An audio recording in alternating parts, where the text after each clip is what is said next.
Nothing happens by chance. We praise therefore the Lord for this God incidence of being able to celebrate the sacred mysteries together today, this evening, in the ambit still somewhat of Halloween, where there's probably stuff around. I think you all know what goes on Halloween by now. I mean, the real stuff. Yes. So it's a good thing that we hand this over to Jesus. I just want to concentrate for a few seconds on something you're probably not aware of, that because of the feast of St. Malachi, who was way back Archbishop of Armagh, and is an important saint in Irish history, because he brought, for instance, the Cistercians over to Ireland because of his friendship with St. Bernard of Clairvaux.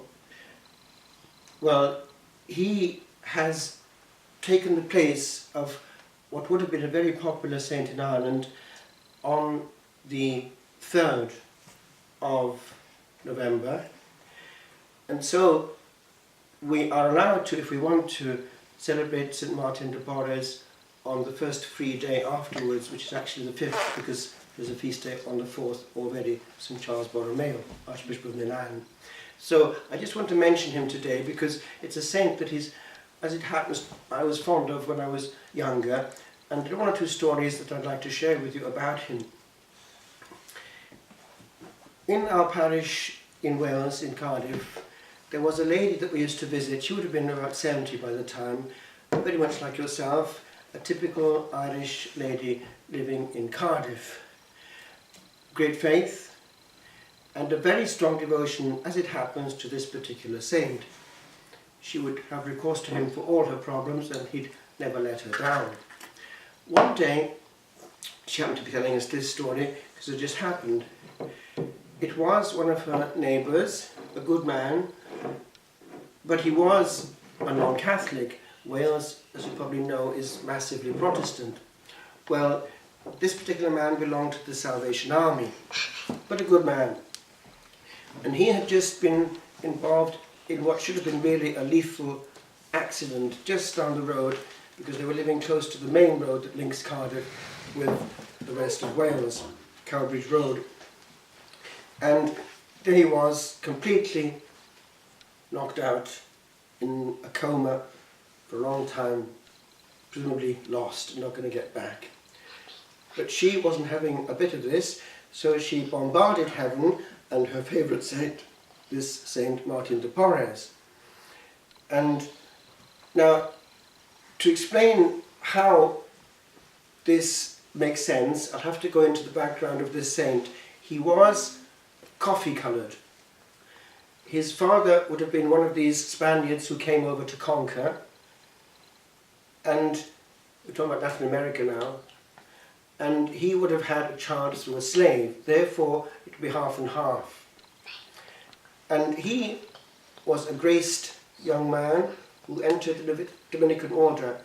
I think actually he was not ordained, but he was very good at the door as a bridge between the community and the people, and he was also a bit of a doctor, and he would have powers of helping on all levels. He was quite exceptional and known to be such. And after his death he became very powerful because of the power of his intercession for those who had a devotion to him. And therefore, when you see a little statue of a little man who looks a bit coffee-coloured, now it looks like black, but it's over white. He's wearing the habit of the Dominicans, the Black Friars. The Black Friars comes from the fact that they have black over what is actually a white habit, but this black thing is what they use in choir. Now, therefore, what happened? This man, suddenly, after being presumed to be lost in his coma, woke up and had this to say. And remember, he was a Salvation Army man who knew nothing about the Catholic Church, certainly nothing about this man.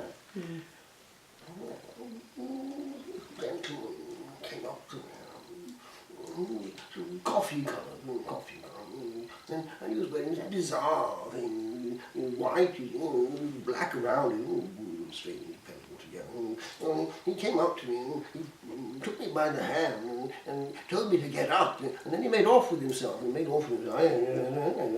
I have no idea what happened there. I'm glad I'm back on track. So anyway, but this lady, you see, she was so delicate that she never actually, until she died, ever told him the truth, because she knew that she'd upset him. If she said anything about the Catholic saints or anything to do with intercession of the saints and all that kind of thing, she kept her mouth shut.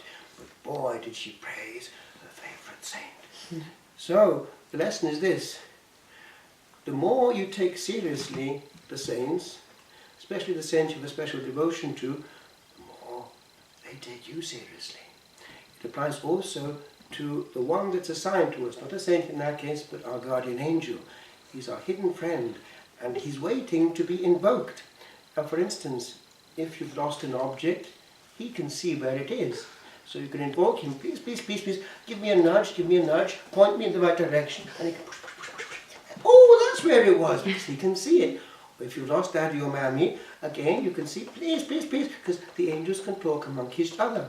So I know I actually heard this years ago in Italy. There was a man, this is before the period of mobile phones, he had to immediately get in contact with his son very urgently, and there was no way he could do it. But he had faith, and he said to his guardian angel, please get in contact with his guardian angel and get him to get in contact with me. And it worked. And the great saints like Padre Pio and Cure of Ars, parish priest of Ars in France, Jean-Marie Vianney, they knew it. And they'd get their devotees to send their angels to him. So it's the angel telecom system actually works very well. If we take them seriously, they take us seriously. I just conclude, they're good friends, and that's the kind of friends we want. If you see people who are dressing, for instance, in an ugly way, making themselves disfigured, happy to be using foul language, to be looking miserable, then they're not the good company that we want. Beauty is also healing, and ugliness has a stench, and I think you know where it comes from.